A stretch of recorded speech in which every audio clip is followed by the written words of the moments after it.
All right. Good evening, everybody. Welcome to another edition of the 13th Dimensions, Season 6, Episode 12. 120 episodes. Um, Tonight, we have a special guest. He has been on this show before, like three or four times, I think. And we are going to be talking about something I've been interested in some time. Finally, it was the right time to bring him on here to talk about a series of in person events that he does. Great Bakun, welcome back to the 13th Dimension. Hi, Jeremy. How are you doing tonight? I am doing well. How are you tonight? I'm okay. I'm all right. Thank you very much. So, how are things going in Gregland? They're fine. It's just been, as I think, as we all are, who are doing like different paranormal things. I think we're all just kind of getting back to it after a little bit of a holiday break, and my focus has been on the show, my show, and we, like you had alluded to, we do a number of outside events. So it's been a lot, and as you know, I'm sure. A big part of it has been like the social media aspect of it, which doesn't ever seem to go away. It never seems to stop. So yeah, no, but it's been good. That is good. I know that your radio show has been doing pretty well. Um, I try to catch it when I can. It's just that with the busy schedule that I have, and as tired as I've been getting with everything, I half the time I'm in bed by the time your show starts. But when I do catch it, I try to share it out when I can. First of all, I see that, and I thank you for that. And I get people who often are like, I wish I could watch it more. I don't watch it as much as I think I should, or listen to it as much as I think. It's a big ask. I'm on 5 nights a week, so it's a big ask for anyone to be, even once a week. I think it's a big ask. So anyone who kind of dips in and dips out I'm just very happy with that. Yeah, well, your show has proven to be successful. Otherwise, it probably wouldn't even be on, right? Yeah, I mean that's just it. I mean, I'm very proud of it. I obviously have people that help me with it a little bit, and as you know, with the shows that you do, you get the people who are really about who believe in what you're doing, and they want to take part in that and stuff as well. So that's the main thing. You get people who are on board with you, and you can do a lot with that. Yeah, it's so nice to be able to have those loyal followers. Because I know all of the shows on the network have that. Not everybody watches every show, and holy cow, that's 20 shows a week. Yeah, yeah, it Wow. is. Yeah. So, but tonight I want to talk about your Ghost Stories and Beyond series. I know that you have been running it for some time now. Yeah. Um, what was the initial spark that started the whole thing? So Ghost Stories and Beyond is actually is put on by myself and Char Savoy.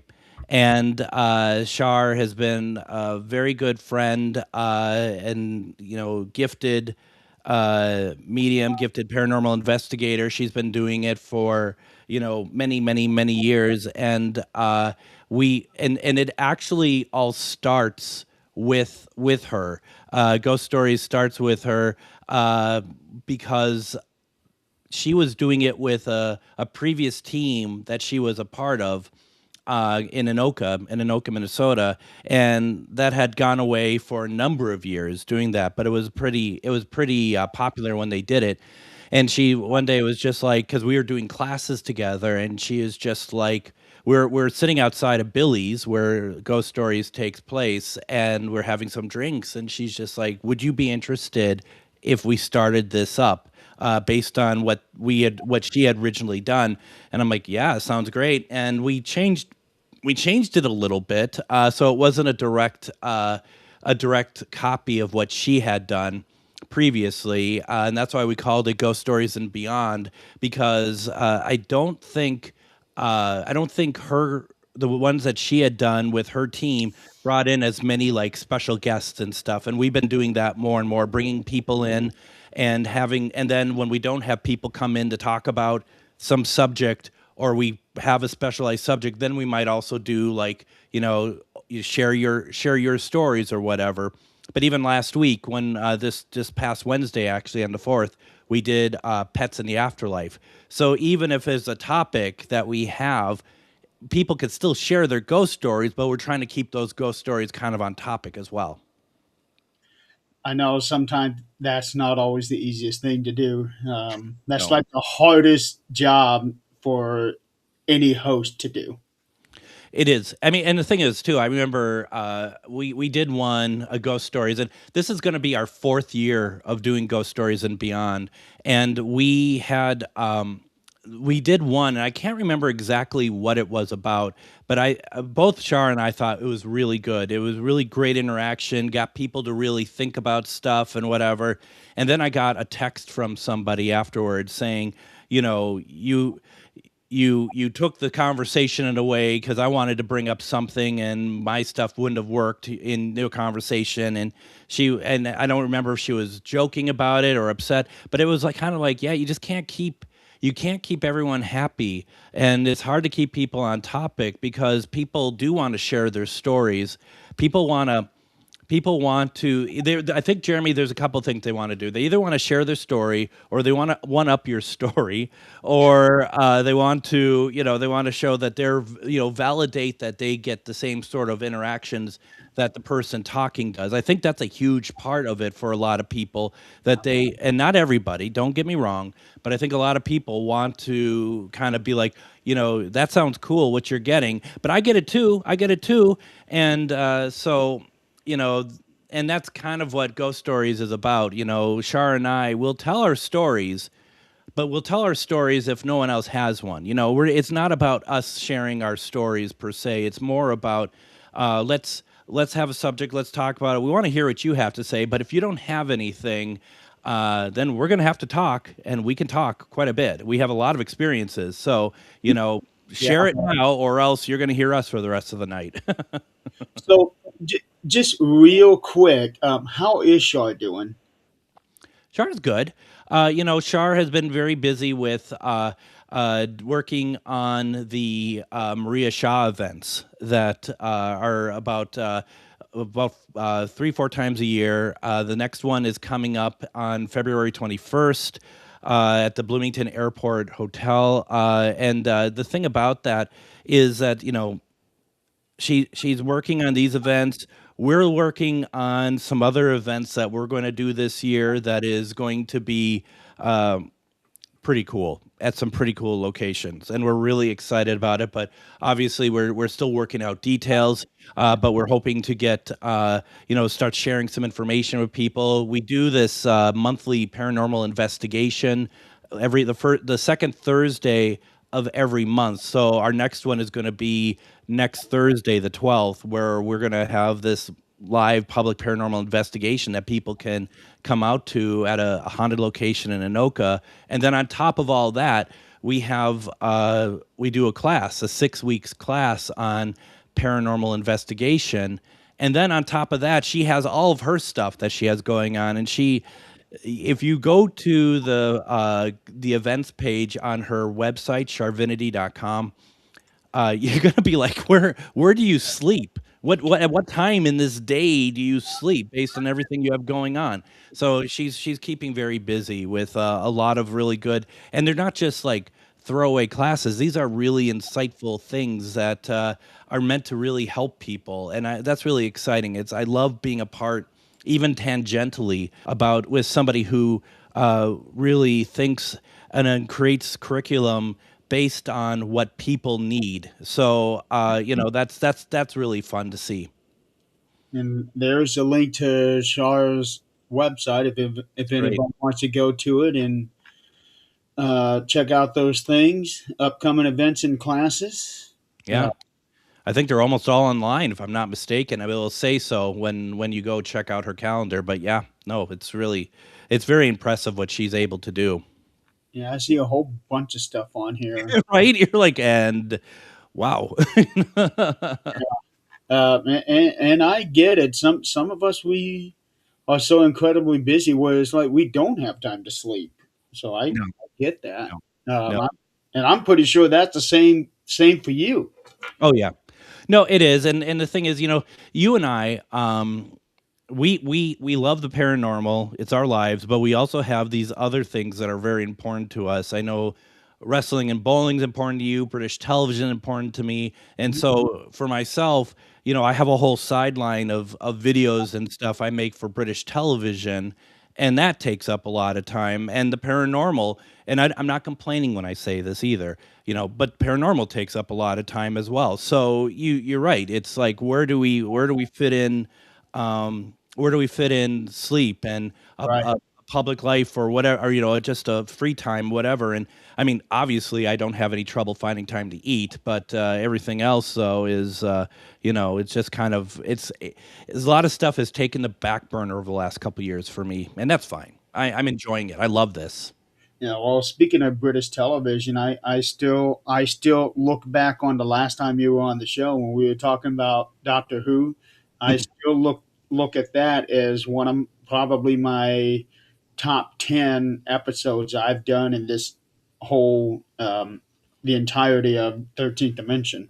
Oh, that's cool. Yeah, that was fun. That was a lot of fun. It was a lot. We talked almost 4 hours that night, I think. Yeah. Yeah, no, it was very cool, and and I just got done doing a Doctor Who convention in the Twin Cities here, where I was one of the main interviewers, and I was interviewing the guests on stage and doing presentations and stuff, and it's just been fun to be able to, after years of kind of being a fan and working through stuff, that you're able to have some of these moments of being able to kind of do your thing, be yourself, and do what you do best. I feel like I'm a decent interviewer, so to be able to be on stage with these people, one of them being Joe Martin, who is the what's called the fugitive doctor on the series, one of the more recent people. I mean, that's a big deal, to be able to talk with her and have a laugh with her and have a good interview. Those things are actually pretty precious to me. Yeah. Oh, I bet. You mentioned that you do shows on location uh, Yeah. every second Thursday, right? We do a paranormal investigation the second Thursday of every month, Okay. and so that's just that literally is like, people come out. It's a 3-hour event. People buy tickets, and we investigate with them. I bring a bunch of different equipment, and we just have fun. We just enjoy. And yeah, it's a great experience, a great location. The people who run the building there, Divine Lights, which is a metaphysical store, is very kind of them to allow us access to those areas so that we can go ahead and have our investigations and stuff. It's really cool. Okay. Because I'm trying to remember, but I could have sworn that you were on location somewhere last week. I was. Well, I was last, I think the week before, I was at Council Room, the Doctor Who convention, and then the week before that, I was over in Wabasha at the Anderson House for the Para Fair. And yeah, I tend to take the show out on the road as much as I can. If I'm invited to an event, I'm going to take it with me rather than not do it at all. And it's one of my favorite things is being able to have, like, we had both of those Fridays, we had people in the room with us, and we had about That's got 15. to be cool. Yeah. Yeah, we had about 15 to 20 people with us, watching and doing it and taking part, and as you know, just in front of a live audience, people who are interested in what you're doing. And it's not saying that they're fans. I don't want to, they're curious what you're doing. They're going to sit there, they're going to enjoy it. Whether they listen ever again, I could not say, but the fact is that they were in there at that time was really cool. And I love that stuff. And I love that energy. Everyone who does this sort of thing, you have that energy with the crowd of people who are just interested and want to have fun. So those are great. Because I remember seeing some of those episodes and it's pretty cool hearing laughter in the background or a couple people clapping and things like that. I'm like, It is. this is what somebody who is doing something in front of an audience wants to hear. It is. It is, and that's always the thing is like, in front at the Anderson house, it was like, well, this is a paranormal convention, so hopefully people are in the mood for it. When we did it for Console Room, I wasn't really sure what to expect because you just don't know, and everybody there was just so into it, which was great as well. And I asked at the beginning of the show, I said, "How many of you are skeptics?" And a fair amount actually raised their hand. And it's I don't care if they're skeptics. It doesn't matter. Everyone needs to have skeptics in this field as long as we're all respectful with each other. That's all that matters. So, yeah, I mean, everyone had a good time. We were able to talk, and once again, we talked pets. As it turned out, a nice woman named Sarah came up because I invited people to come up and share some ghost stories, and she shared a story about her one of her animals that passed away, and once again, it was a lot. It was a lot for people. It's amazing what, even if it's not your pet, talking about pets passing away, talking about those stories, how that actually affects everybody else. Once again, even if it's not your own pet per se, you start thinking about the pets that you had and those similar situations you're in, and that's it's very, very emotional.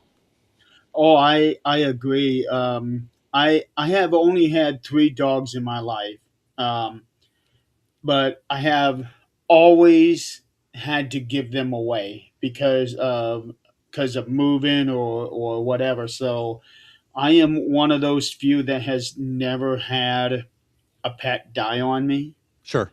So I don't know that emotion, but I do fully understand the emotion of the pet is not just a pet. That pet is your family. I don't know. I think that you probably have had that emotion. I mean, a loss is a loss, isn't it? It is a loss, but in my case, it's knowing that my pet is going somewhere still living, Yeah. because I can't take him with me. No, no, I get it. Yeah. So when yeah, it's a loss in that sense. Um, but the other kind of loss, that's a more devastating loss because the pet is gone. It certainly, it's a little bit more final, for sure. And but as I have had said many times, I've found that and we're in a field where spirits come and visit us. That my cat who had passed, Linus, back in December of 2024. I mean, he's been back to me and others, not just me and others, probably about a dozen times. And and that's the thing that is pretty incredible about that, is that you have this this animal who you bond with them, and it's tough knowing that he's not here, but at the same time, I've had myself and other people and dreams and all sorts of things come and show me that he has made contact, and that it's a different we're in a 13th dimension. It's a different dimension. It's a very different sort of thing than was, and that relationship has suddenly shifted completely to something different, and something actually, in my mind, more meaningful than what I had with him when he was just my cat and I was just his dad or whatever. So it's a trip. It really is.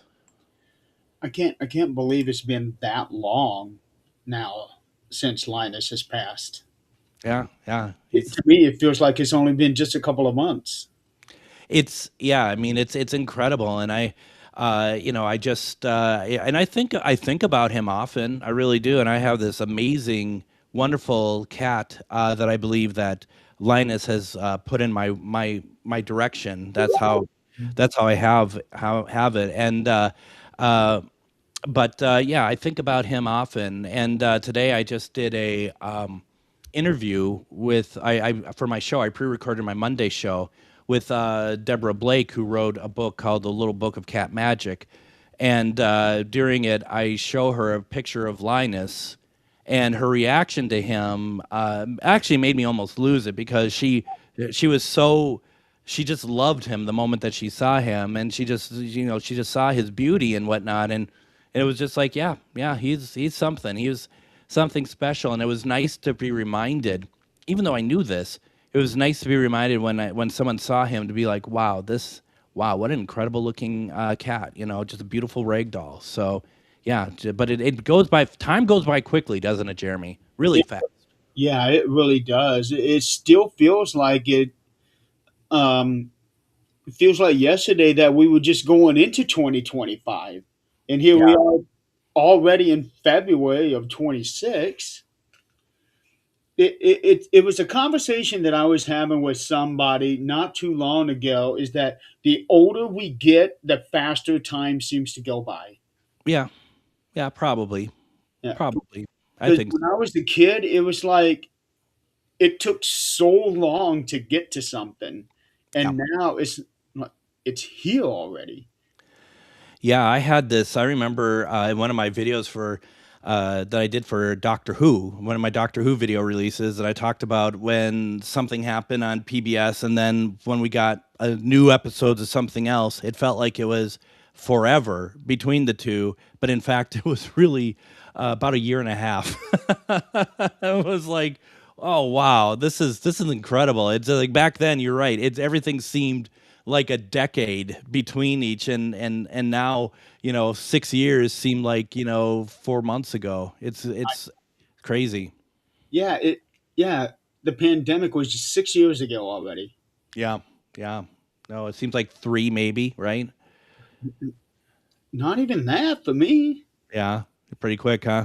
Yeah, it's like everything was shut down, and I don't know. It's really weird the way time has on my mind. Yeah, Uh, yeah.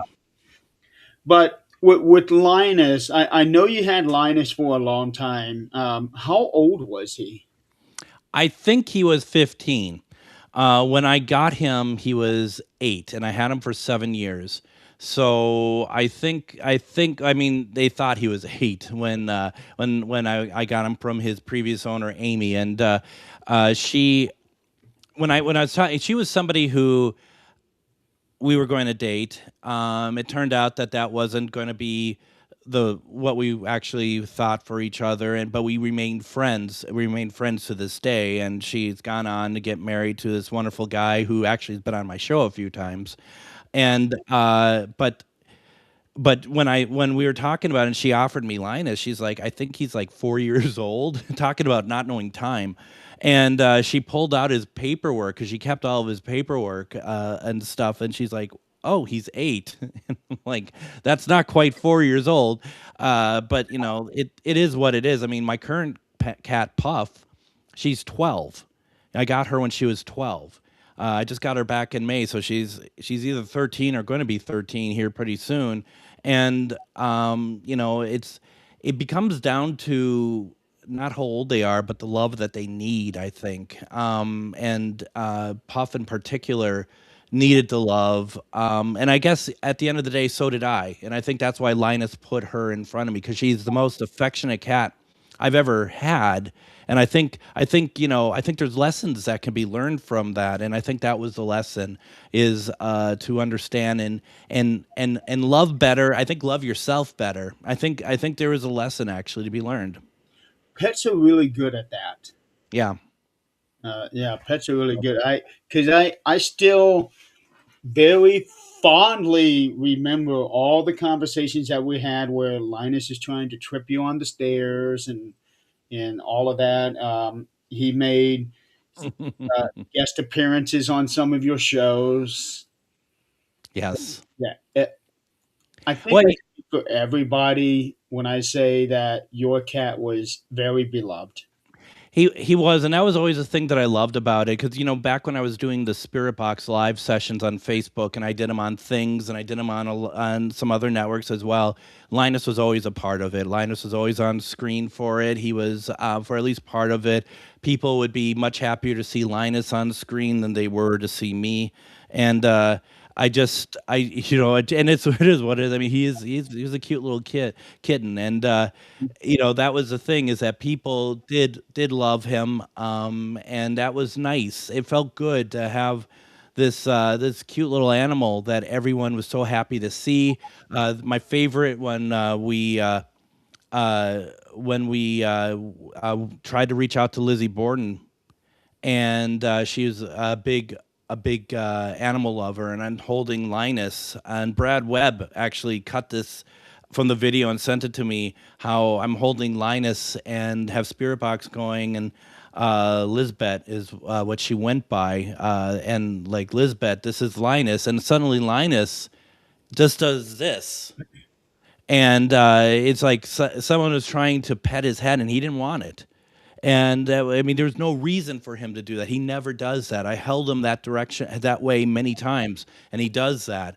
And it's just that one of those great things of, like, in a way, I think Linus was a bit of a trigger object. He certainly was a trigger object to me on occasion. But it just that's what he was. That's what he did. And when things got really dark in there, and it did happen occasionally, he was nowhere to be seen. He took off. When you don't see Linus during one of these, you knew that, okay, maybe there's something not right energetically in the room, because if he's not around, look out. Yeah, well, I've been a firm believer of pets being able to sense the other side and possibly even be able to investigate in some way. Yeah, I know there's been quite a few people that have taken their dogs on investigations and used them not only as trigger objects, but to try to seek out something. yeah, yeah. I believe it. I mean, it just I.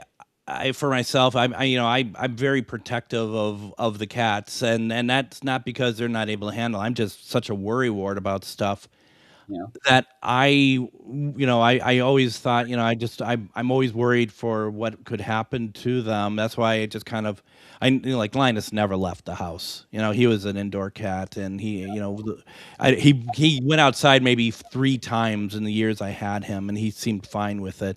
But yeah, you're right. I mean, just that. It's kind of a real life Scooby Doo situation, isn't it? Where you have this dog on this kind of paranormal thing going on, and it's like, yeah, why not? I mean, they see stuff that we don't. I mean, it's just as simple as that. They pick up stuff that we don't, and I think just in life we need to kind of watch closer what the animals do, because I think it would tell us a lot more of what's really happening around us. Now, has Puff been exposed to some of the things that you do, like with Linus? He was on a lot of your shows and things like that. Has Puff been exposed in the same manner? No, actually, it's interesting. I never really thought about it, but no, I haven't. I don't think I've done this. I might have done one. I don't even think I've done that. I think I've done one or so, because I think I introduced her to some folks when I was doing a Spirit Box session, but I haven't done them on a regular basis in a long time, only because doing a live show, as you do multiple lives a week as well. Hmm. It gets to a point. It's like, I need a break, and that's the thing that's tough about it, because the Spirit Box sessions are the moments of actually sanity for me. Those are the moments of really connecting to what I really got into this for, and that was to talk to spirit. And it just, but we also know, if you're too tired for it, don't do it. You shouldn't be doing investigating if you are in any way not at your best, because you can let anything in, anything can happen.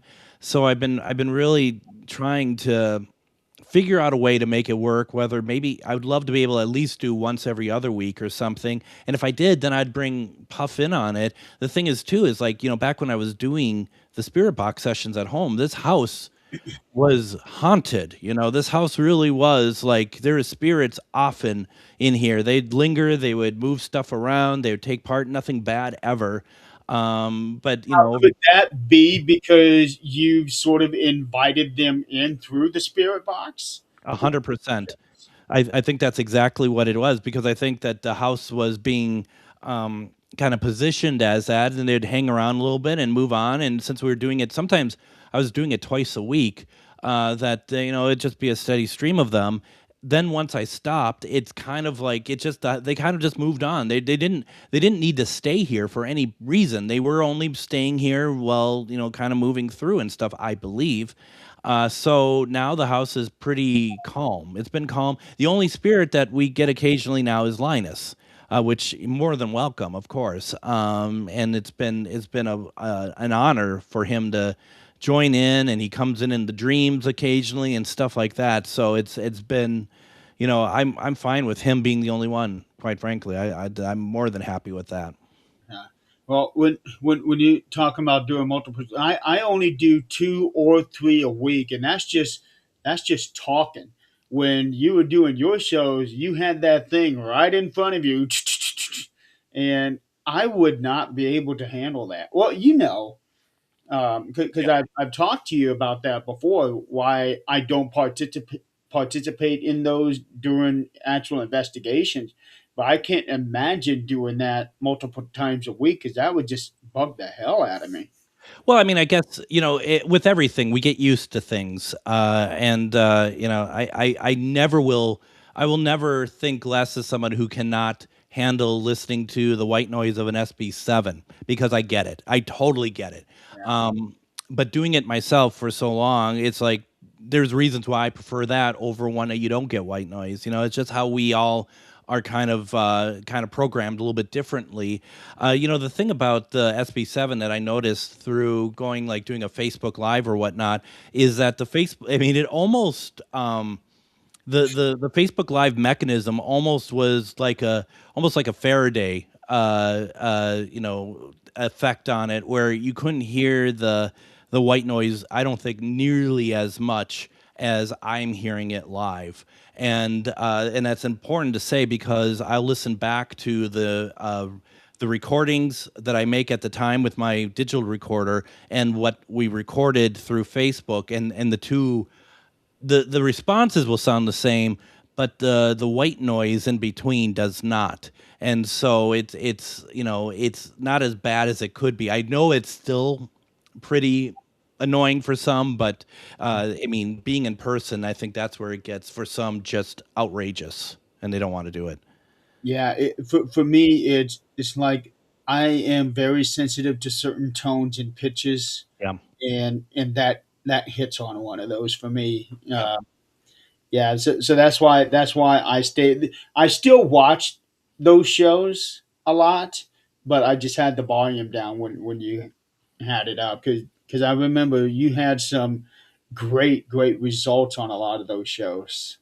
I mean, there's some stuff that I can't believe that we got through. Obviously, the one that I always talk about is the Mary Todd Lincoln response.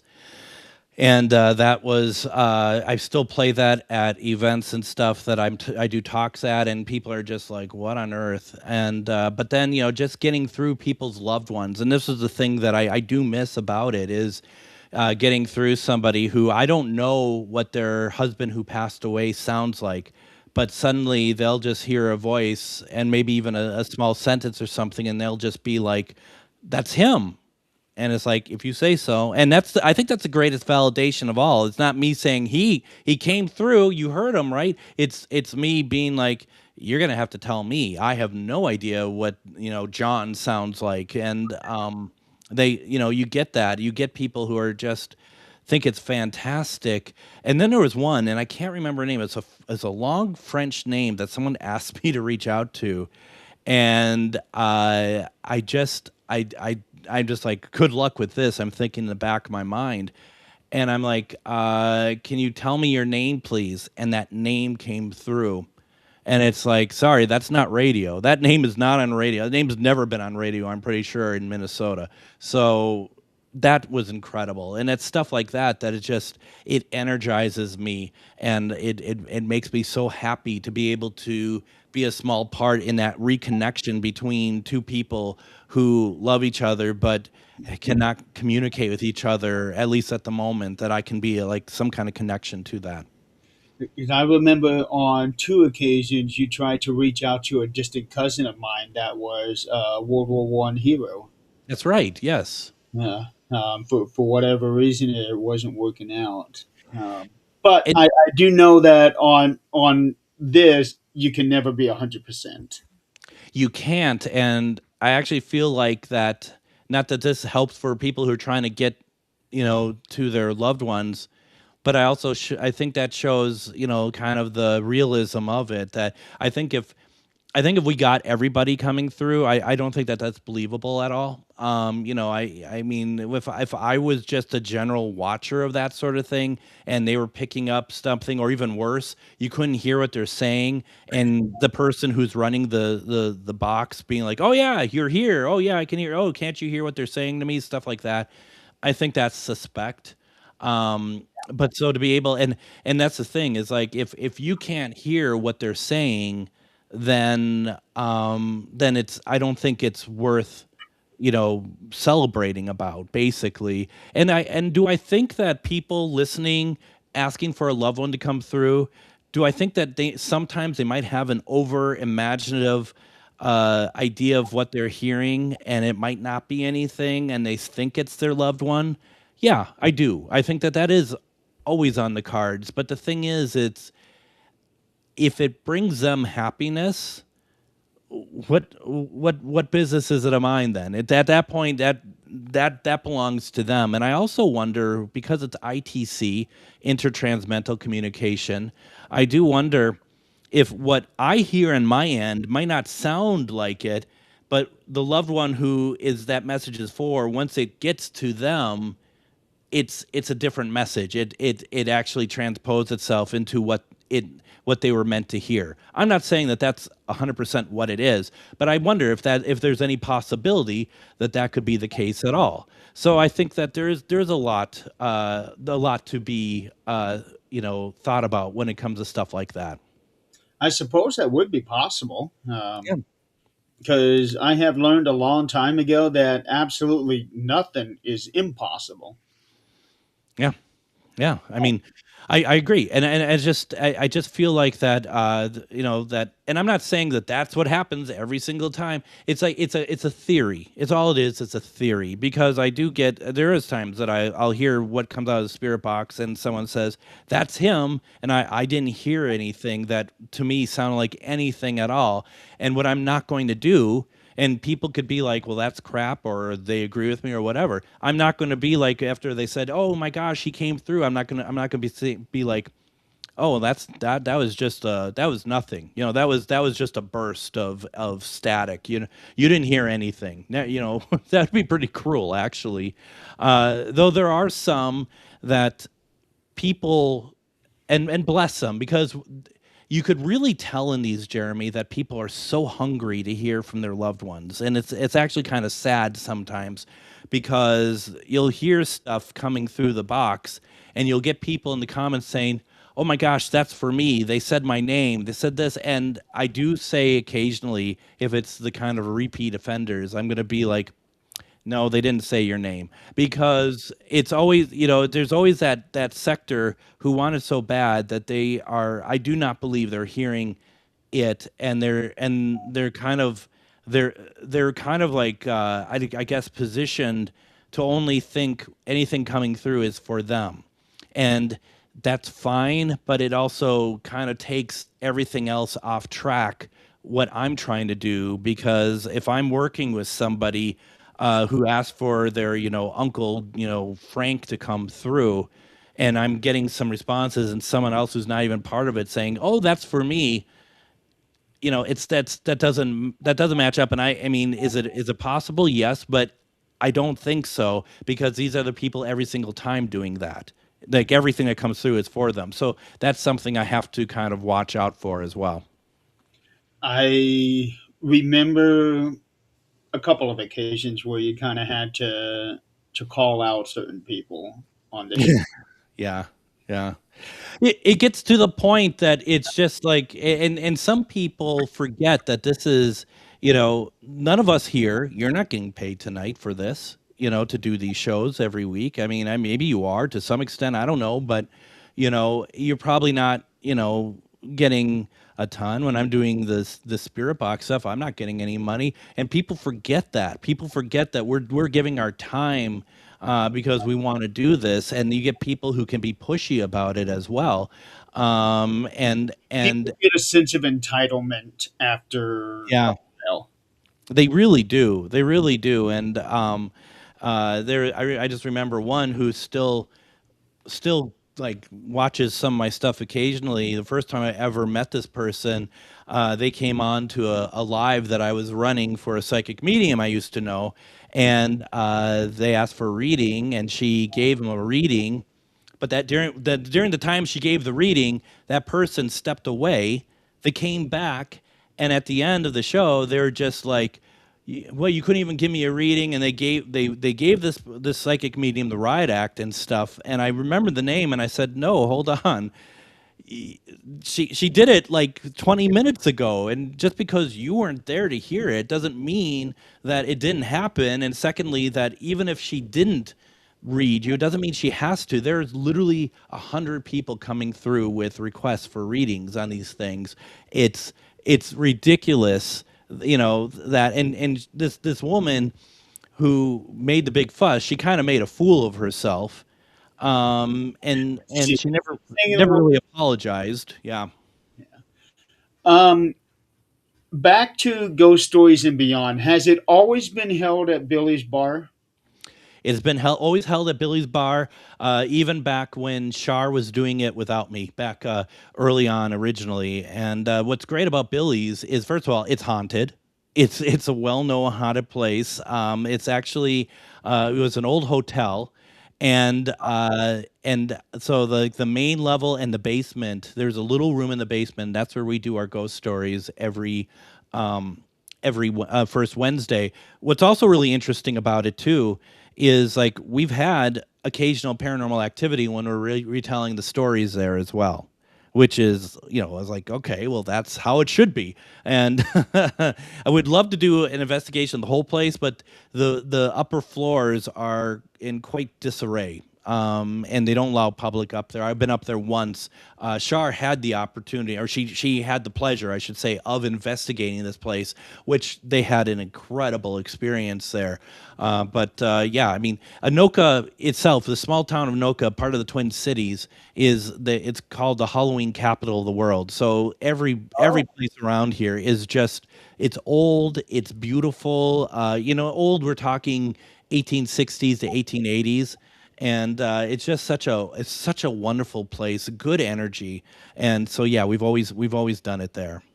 Well, I'm looking at a picture of Billy's. I googled Billy's Bar on the Google Maps, and wow, that's a good sized building. It's a really good sized building, and when you think about it, only probably a third of it's being used.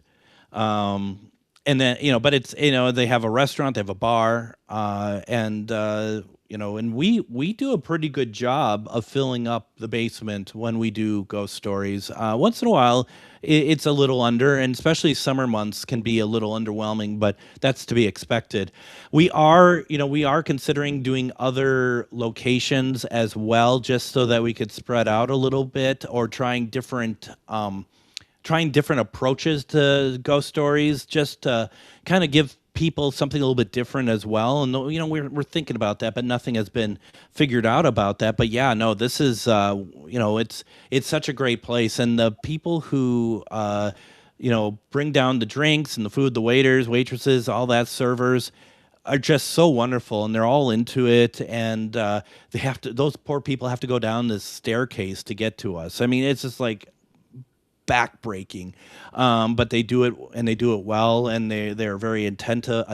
It's Yeah, I look forward to these Wednesdays very much. Great people that come in as well.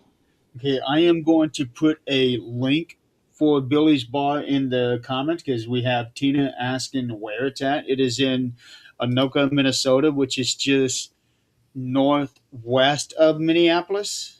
Yeah, yeah, absolutely. And I don't know if Tina is interested in knowing when we do ghost stories, but Billy's does not advertise ghost stories. And either follow Charvinity or follow Ghostbox Radio. We litter we litter Facebook with all of our posts about it. You won't be able to miss it. You ever get hit with your spamming? No, I only do for it. I only do like once a week for those. But I mean, to me, that's a lot. You know, to me, it's like my gosh, you know. So, but like Well, I said, you know, everything else we have going on, we keep doing social media stuff for. So yeah, I mean, it becomes a lot overall. so the next question that I have is you were talking about you do a pretty good job of filling it out, but sometimes you're a little under. On average, about how many people do you get to attend these events? Anywhere between 15 and 30. You know, and I think we figured out that the room holds about 30 comfortably. Sometimes, depending on the subject, we might have to bring out a couple more tables. I mean, when we had, so we had, we did one with Dave Schrader because he's in Minnesota. He came on, that was obviously filled to capacity. Then we did one with Andra Sakalka, who is the line producer for Haunted Discoveries. She lives not too far from me, so you know when she came out, that was filled up. When I do live spirit box sessions occasionally for ghost stories, and that fills up pretty well too. Last Wednesday filled up pretty well. I mean, it just, and I think we're getting better at promoting it earlier, and I think that's the big thing about it. We're going to have a guy named Johnny Vortex on in March. He creates paranormal equipment. He's local. He's a great guy. So we just keep trying to think of different angles to bring guests in so that it's something unique for people, especially because you got to think about it this way too, Jeremy. There are people who are part of the paranormal field that come out to these, but generally these are people who are paranormal enthusiasts. So they're not necessarily part of like our community of you know what we do like right now. So it's like you try to think of different types of people that they would not have heard of or different sort of concepts that might be different for them and bring that out for them to maybe learn a little something about. And it appears that you keep it very affordable, only $10 a person. Only $10 a person. Though I did say on Wednesday I saw new people there. I said normally when there's new people we do a special $30 per person for new people, but they snuck by with 10. So I guess you know maybe next time I'll let them know earlier next time. But yeah, no, and that's the cool thing about you get people that you've never seen before, and that's the great thing about it is you know are they learning about it through the Facebook ads? Are they learning about it through the radio show? I don't know. I don't care. I'm just happy that we're getting new people interested in coming out because we think that it's a good experience for everybody and everyone learns, including Shar and myself. Now, do you cap it at 30 when you sell these tickets to, like, I don't know how you sell them, Eventbrite or No, whatever? no. We it just come down and pay when you come in. You can do cash, you can do Venmo or whatever. But the thing is like the only time we did tickets early was when it was Dave Schrader, because we put a cap on that because we knew that that was going to be something different. But when anything else, we just we really don't think we're going to get over 35 at the most, and that's where we kind of capped at. So we're just kind of like going with what we think it is, and you know we've never had to turn anyone away or anything. So we're you know I don't think we have to worry about you know bursting out of the seams of Billy's. Let's put it that way. Would love to. And, and how long do these events last? I'm looking at the one where it says it started at 6:30.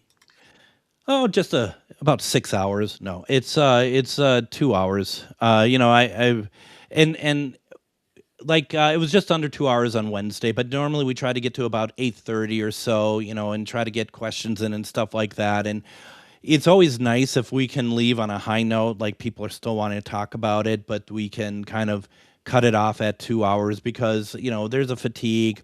I need to get back and do my show, and it just seems like a nice way to get so that people who are coming from wherever they're coming from can get back home at a reasonable hour.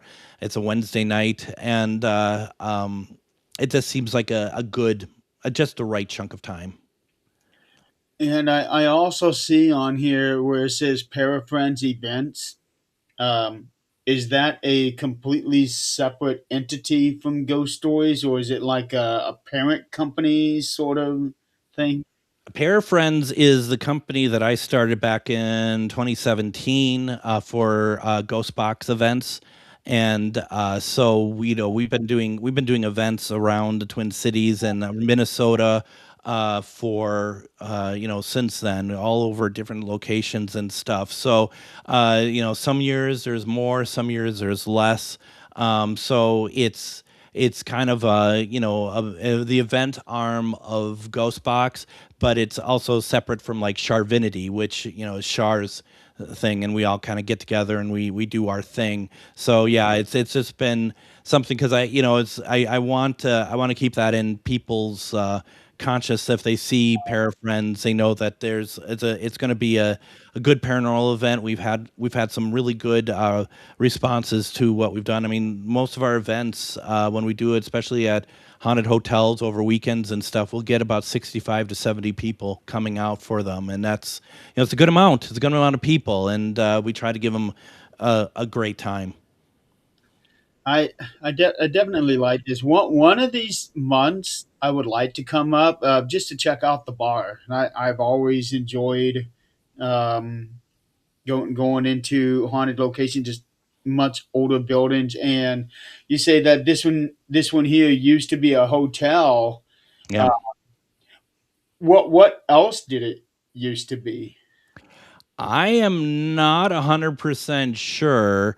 I know that the hotel was a big, big part of it. And it had been around for a while. I mean, and you walk down the street and there's all these other old buildings and there are banks and other things. And then for a while, Shar had an office across the street that is in a newer building, but yet that was ridiculously haunted as well, where we'd be there after class because we'd do the classes there, and you could hear doors open and shut all around us, and people walking around, and we were the only ones in the building. This is the sort of thing that Anoka has. Anoka has tunnels.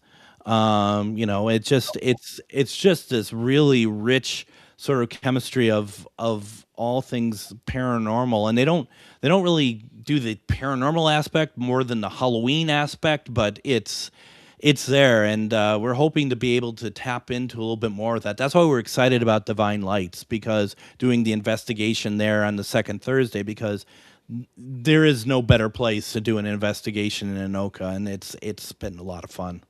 Yeah, well, just the Halloween aspect alone makes me want to come up there because that's my favorite time of year. Yeah, no, no. I can imagine this street is probably real busy on Fridays and Saturdays because there's like two or three bars across the street from it. It is. They sometimes during the summer they're going to block off half the street so that people can walk around with their drinks and stuff, and that there's seating on the road and stuff. Well, I mean, there are barricades and stuff. So I'm looking at right now, actually. yeah, it's a lot of fun. Yeah, Jeremy, if you come on up over, you got to come up over Halloween. We'll take you to the Pillsbury Club in Minneapolis as well, the haunted mansion that we did our ghost box episode from on Halloween. It's off the hook haunted, and take you there, take you over to Noka, and yeah, I think you'd have a lot of fun. Okay, yeah, I will definitely keep that in mind. After your little tension goes down, um, after that mess is all settled. Yeah, yeah. Well, Greg, we are coming up on an hour. So glad to have you come on here and talk about this because I've been very curious about these series and wanted to learn a little more. I never realized until earlier this week that it was held in the basement. Does the basement cover the whole length of the building or just a small section? I think the basement does cover the whole length of the building, but the area where we are is cordoned off with walls and stuff just for a small amount, just like a little meeting area that fits like 35 or stuff. But then there are other doors that are around that we just don't have access to. That takes you to different parts in the basement of Billy's. Okay. And you mentioned tunnels that Anoka has. Are there any tunnels that go to those basements? I'm sure at one time whether or not that the people are a little cagey about how far the tunnels go. That's always been something. Maybe it's a Minnesota thing where no one wants to talk about the tunnels. Like there's tunnels under downtown Minneapolis. No one talks about them. But I know that I know where some of the tunnels are. I don't know where they all are, nor do I know where they connect. And normally when you ask people, they're like, "Yeah, I don't really know." You know, you're just not telling me. Well, the one thing that I'd be worried it would be the stability of them. How Yeah. stable they are. What's the possibility of cave in? Because I know that old tunnels, even caves, can cave in on you. Yeah, no, there is certainly some of that. I've been down in some areas and parts of Anoka that it's just part of the building, and those are fine. I've been in a couple in downtown Minneapolis, which are fine, but there's no doubt. There's probably at least in Minneapolis, there's probably areas, especially that like you just talked about, that are just areas that you can't get into, for those reasons. Okay, Greg, I will finish this interview with a question that I have been asking everybody else this season that's come on to the show. Um, because I like to end the show on a nice positive note. At this moment in time, as you sit in your chair, what are three things, Greg, that you are grateful for? I am grateful for the people who are my friends. I am grateful for Shar, who's always been very good to me as a good partner, a good friend.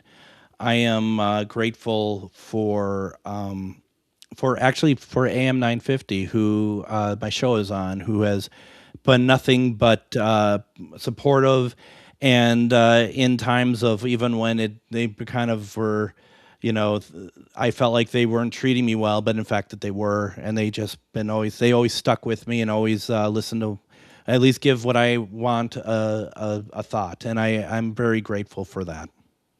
Well, they definitely have a lot of faith in you to put them on their actual radio air Yeah. nice a week. Yeah, they do. They haven't learned yet. But Well, if everything all works out, they never will learn. hey, we're looking at other markets this year, hopefully. So hopefully that turns out. I'd love that. No, good luck on that. Thank you. Good luck on that. All right, everybody out there in the audience, thank you so much for playing along and for joining us tonight to speak with Greg and Ghost Stories and Beyond. It's been a fun episode. Next week is Friday the 13th. I am planning on having a whole bunch of people on for the Friday 13th episode. We will be talking about the film series. Hmm. Um, and it had been brought to my attention that we still have not covered the TV series. So I'm thinking, depending on how things go, on the next Friday the 13th, we'll cover that. Because because I really love that series. Oh, Tom is asking if you're going to OCR. I'd love to, but at the moment, cash is invisible to me. So once it becomes a little bit more visible, I'd love to, and I'd love to see Tom again. It's been way too long. So I hope you're well, Tom. He actually announced last night that he's doing very well. I'm happy to hear that. It was a medical scare apparently, and everything came out negative. Good, good. Yeah. Tom So is good people. So yeah. Oh, he's fun. The way that he tortures Nick and with his facial expressions, especially on the roller coaster.